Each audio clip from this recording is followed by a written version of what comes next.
Hey guys, in this video I will show you how Mythic Plus is going to be played in these upcoming weeks. How it might give you a little bit of a taste of what it might look like in terms of the pulls that you can do. Maybe showcase some of the affixes, especially Infested, which is the new seasonal affix that enters on +10. Fortified and Tyrannical is now moved to level 2 and higher. So the new +10 affix is going to be seasonal. So it will not change every week, it will change every season.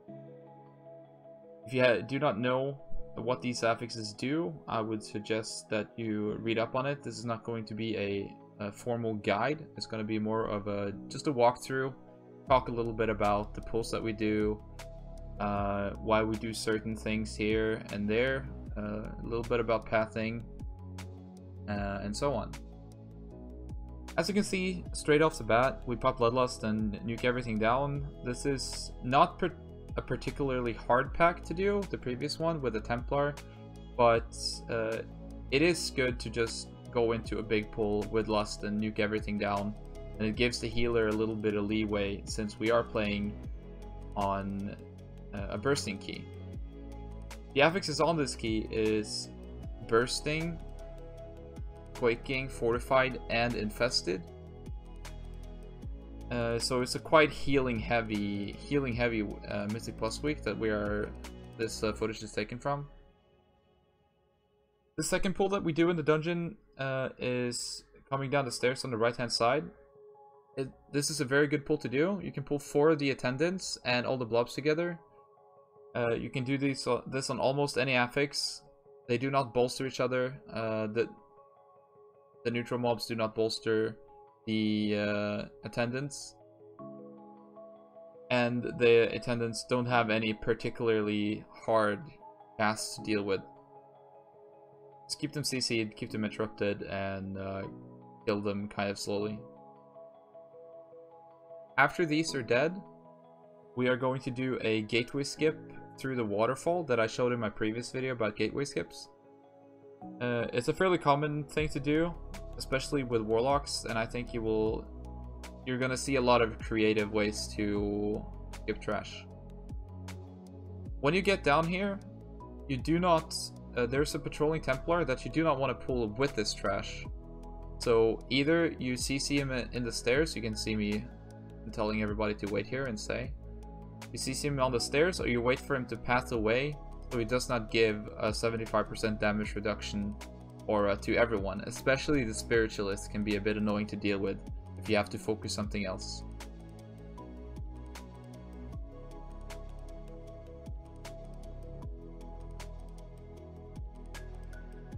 Going into the boss here, you're going to see, as usual, Affliction Warlock dominating boss damage early as one of the highest burst potentials in the game right now. And just absolutely melts bosses. The gear we have available on this footage is 370. Gear, everything is 370, including asteroid pieces from vendor, including a Drustrun Icicle, which is a completely overpowered trinket. Please nerf it, Blizzard. Thank you. And yeah, going into the transition, you really want to take the extra seconds when the charges are coming in to locate the safe spot. On hierarchies, they do a lot of damage, the Surging Rush, and you can easily get thrown off the platform. You're gonna see me here trying to look for a safe spot and not get hit. Very, very important that you actually manage to do this when it comes to hierarchies.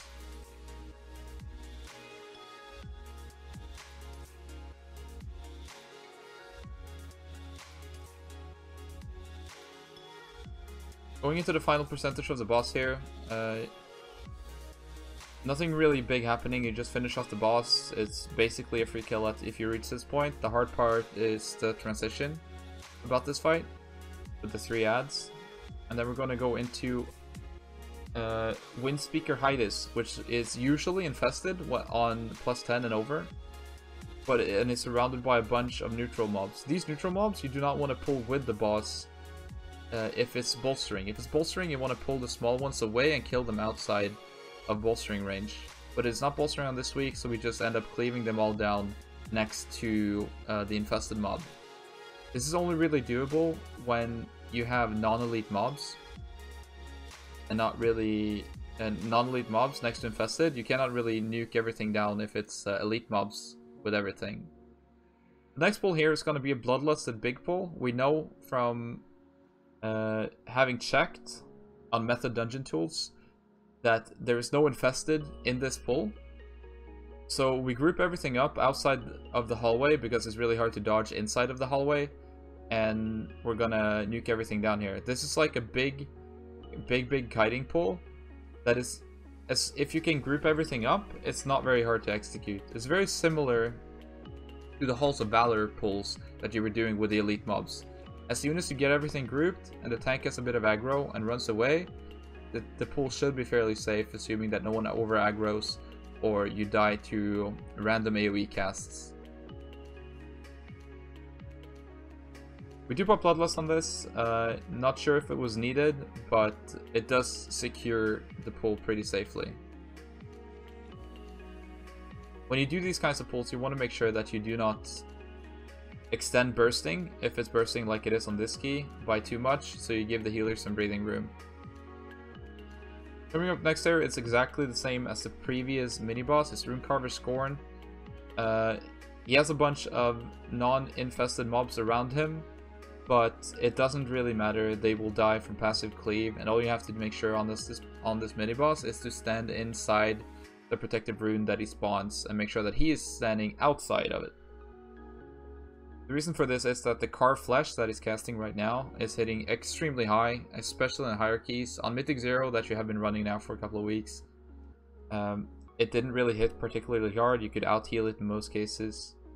But coming Mythic Plus, this is definitely going to be close to a one-shot mechanic.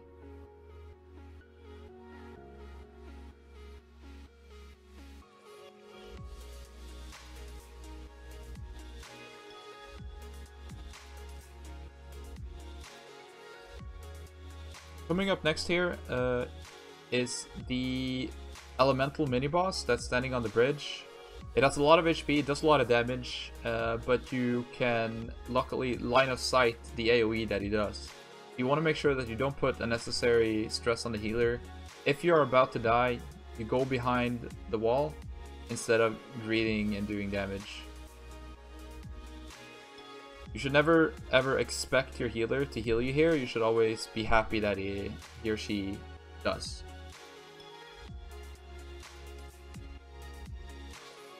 Now we're coming up on a fairly big pull again, but this time it has one infested mob in it. Generally what you want to do in these cases is CC the infested mob and then pulling everything else away from it so that the healing aura that the infested mob has is out of range. You can see us doing it here pretty flawlessly, to be honest, grouping everything up on the side while the infested mob is CC'd away from it. To be noted, if you have a rogue, you can also, if your rogue is sublety, you can also just nuke the infested mob down in the pack, because the rogue gains so much priority damage from having other mobs around, and then you can AoE after. We do not have a rogue with this comp. We have a pretty good AoE DPS, so we end up CCing the infested mob and pulling everything else away from it, finishing it off, trying to interrupt as much as possible, trying not to stand in all of the things at once, and yeah.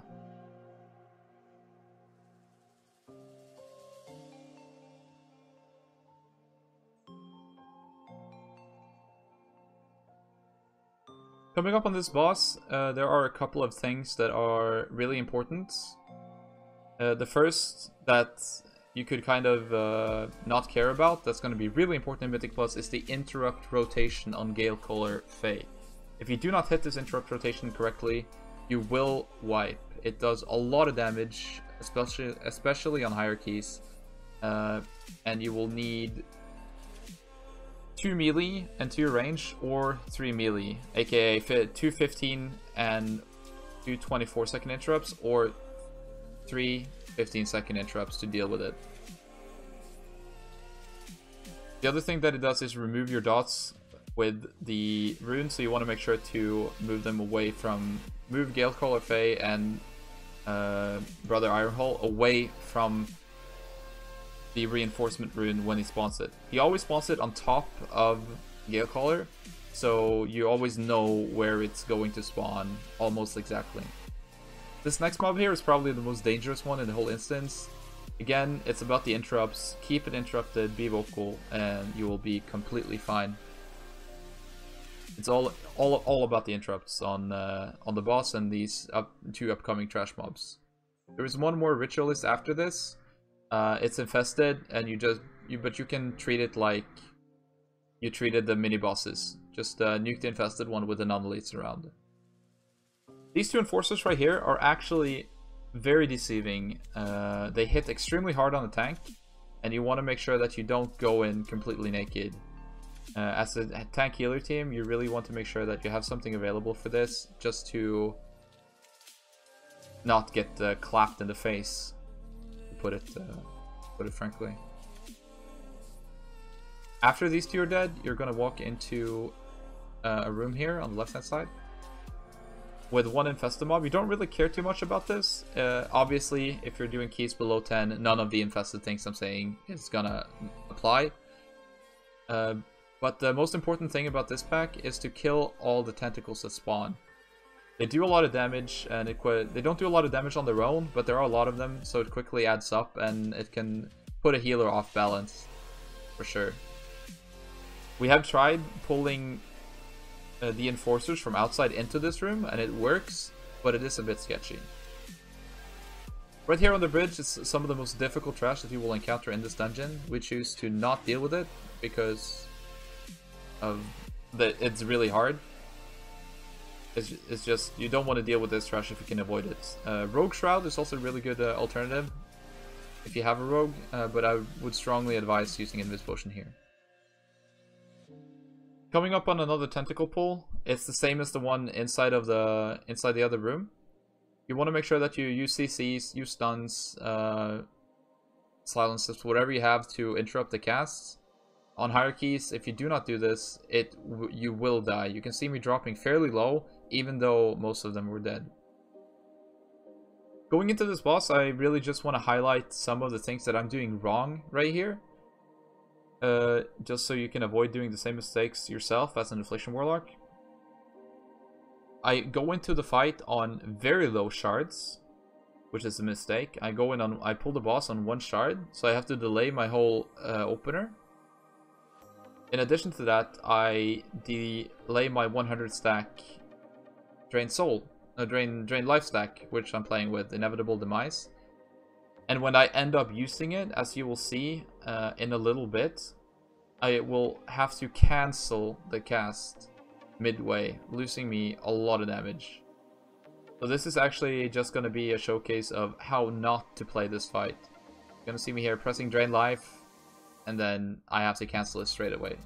Really, really, really terrible play there. So you finish this boss, there's nothing really special to talk about. Go into balls if you're mind controlled. But here afterwards, you really want to use any swim increases that you have. I know there's some sort of enchantment or potion that can increase your swim speed. That could possibly be used here, but as a warlock you have an ending breath. You want to make sure that everyone has it so they can swim just that tiny bit faster. On this fresh pack, there's only 2 things going on: interrupt rotation and heavy tank damage. The Sunken Denizen deals a truckload of damage to the tank, and you really want to make sure that if you're tanking it, you have something up, or you want to be kiting it. Keep the guys interrupted, and you should be ready to pull the boss afterwards. Going into this fight, there is something you can do with the damage increase that you get on the healer. If the healer is out of range, it will go on a DPS, as you can see me getting it here. This debuff makes you unable to be healed above 90%, stacking 9 times. So at 9 stacks, you cannot be healed above 10%. This is a very valuable thing to have on a DPS, but if you're playing with the Disc Priest, having it on the Disc Priest can be really powerful as well, since they're doing a lot of damage right now. I do end up dying with this because we are not good with our interrupts, so it is a risk-reward thing. As you can see here, we let an interrupt go through, I die to the damage, and we lose the buff completely.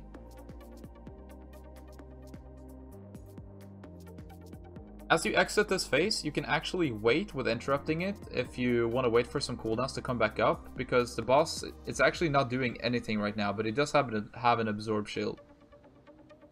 And what this means is you can pull resources and go into an insane burst phase, which we are going to do here. We pop Lust for the 3rd time in the dungeon, and basically the goal here is to burn him down before he goes into another ad phase. We don't quite manage to do it on this try, but it is definitely something to aim for, especially if you're able to keep the damage buff through the ad phase. Small ads here, you do not want to kill them if you can help it. When they die, they do AoE damage, which, if you have the damage buff, then that person will die unless they have a massive shield up. So again, Disc Priests are really nice for having the damage buff because they can keep themselves alive more easily than other classes. Just use any sort of CC, knockback, stun, whatever you have to keep them away from the boss, and try to move the boss in between the big AoE silence zone cast that he has. We go into the second ad phase here. We do this one a lot cleaner than the first one. But it's nothing really special to talk about here. You just keep them interrupted and kill them one by one. You generally want to focus one of them down so you don't have to deal with two sets of interrupts all the time.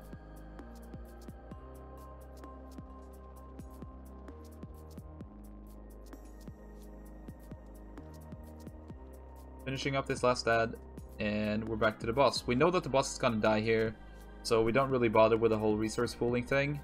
We just go straight into it and finish up the boss.